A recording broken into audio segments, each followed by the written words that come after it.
আসসালামু আলাইকুম। কেমন আছেন আপনারা সবাই? অনেকদিন পর চলে আসলাম নতুন একটা ভিডিও নিয়ে।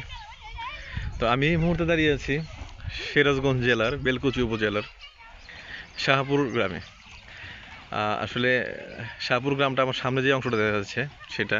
আর এই মুহূর্তে আমি যমুনা নদীর চরের ভেতর দাঁড়িয়ে আছি। প্রচণ্ড রোদ, ভর দুপুর।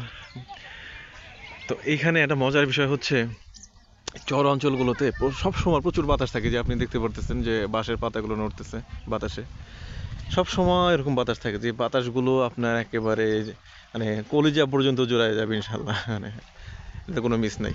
তো যাই হোক, এই যে নদীগুলো দেখেন এখন এক ফোঁটা পানিও নাই, কিছু কিছু জায়গায় অল্প অল্প একটু পানি আছে, নৌকাগুলো পড়ে আছে জ্বরের ভিতরে। তো একটা সময় এখানে ভরপুর পানি থাকতো, কিন্তু আমাদের নির্বিচারে পরিবেশ দূষণ করার কারণে নদীগুলো আজকে মরে যাচ্ছে। একটা সময় এই চরে কোনো যান্ত্রিকতা ছিল না, কিন্তু এখন এই চরে এই মানুষের যাতায়াতের প্রধান বাহন হয়ে গেছে মোটরসাইকেলগুলো।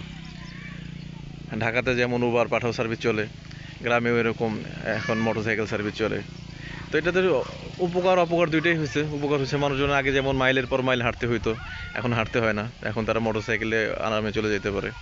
কিন্তু অপকারের ভিতরে যেটা হয়েছে, যে গ্রামের ভিতরেও চরের ভিতরে যান্ত্রিকতা ঢুকে গেছে, দূষণ শুরু হয়ে গেছে। একটা সময় আমি এই চরে আজকে আসলাম মোটামুটি মনে হয় যে 4-5 বছর পর। এর আগে যখন আসছিলাম তখন কিন্তু এই যান্ত্রিকতা ছিল না। তখন আমি আসলে দেখা যেত আমি একাই মোটরসাইকেল নিয়ে আসছি, অন্য কোনো মোটরসাইকেল চোখে পড়তো না। আর এখন মোটরসাইকেলের অভাব নেই, প্রচুর মোটরসাইকেল। তো আমার সামনে এই ছোট্ট একটু জায়গায় পানি জমে আছে, এখানে অনেকগুলো বাচ্চারা গোসল করতেছে, মাছ ধরতেছে। আমি জানি না আপনি দেখতে পারতেছেন কিনা, আমি একটু জুম করে দেখানোর চেষ্টা করি। তো ওরাই এখন জীবনের সবচেয়ে সুন্দর সময়টা পার করতেছে, এই যে শৈশব, এই কৈশোর আমরা পার করে আসছি, এখন আর পাবো না, চাইলেও পাবো না। ওদের এখন কোনো টেনশন নাই, কোনো ঝামেলা নাই, নির্বিচ্ছিন্নভাবে নিরিবিলিভাবে জীবনযাপন করতেছে, আনন্দ ফুর্তি করতেছে। আমরা চাইলে কিন্তু সেটা এখন পারি না। আর বিশেষ করে যারা আমরা শহর কেন্দ্রিক হয়ে গেছি তারা তো আরও পারি না। এই দৃশ্যগুলো দেখার জন্য আমাদের টাকা খরচ করে এখন আসতে হয়। অথচ একটা সময় এরকম পরিবেশ সব মানে ঢাকার আশেপাশেই ছিল। বিশেষ করে আমি যেখানে থাকি আর কি, টঙ্গীতে এরকম প্রাকৃতিক পরিবেশ কিন্তু অনেক ছিল, এখন নাই। এখন সম্পূর্ণ বস্তি হয়ে গেছে, আমার বাসার এরিয়াটাও এখন বস্তি। তো যাই হোক, বাড়তি কথা না বলি, একটু আশেপাশের পরিবেশটা একটু দেখাই আপনাদের, দেখতে থাকেন।